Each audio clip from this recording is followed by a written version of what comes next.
আসসালামু আলাইকুম। আমার ভালোবাসার সকল শিক্ষার্থীবৃন্দ, আশা করি তোমরা সকলে ভালো আছো। সো চলে আসলাম আমি তোমাদের ব্যাকবেঞ্চার মনির নতুন একটা ক্লাস নিয়ে, নতুন একটা ভিডিওর মাধ্যমে তোমাদের মাঝে।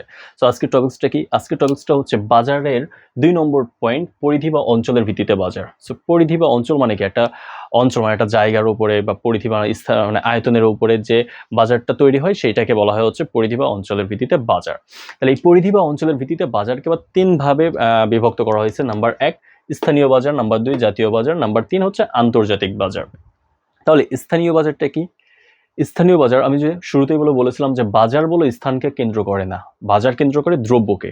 তাহলে আমাদের সংজ্ঞাটা এরূপ হবে যে দ্রব্যের ক্রেতা ও বিক্রেতা একটি নির্দিষ্ট অঞ্চলের মধ্যে সীমাবদ্ধ থাকে তাকে হচ্ছে স্থানীয় বাজার বলে।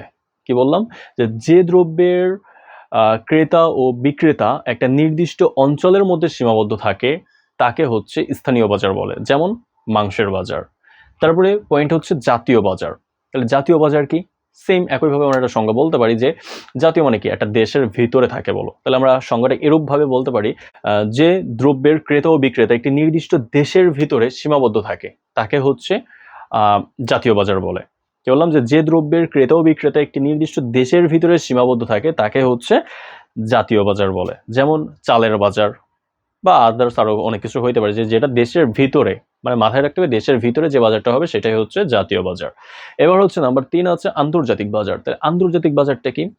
আন্তর্জাতিক বাজার হচ্ছে, আন্তর্জাতিক মানে কি? দেশ বিদেশ। তাহলে আমরা বলতে পারি এরূপ যে দ্রব্যের ক্রেতা ও বিক্রেতা দেশের ভূখণ্ড ছাড়িয়ে অন্য দেশেও, মানে বাংলাদেশ বাদ দেয়া আদার্স দেশেও যে দ্রব্য ক্রয় বিক্রয় করায়, যে দ্রব্যটা ক্রয় বিক্রিত হয় সেটাকে বলা হয় হচ্ছে আন্তর্জাতিক বাজার। যেমন বাংলাদেশ থেকে পোশাকগুলো রপ্তানি করা হয় বিভিন্ন দেশে।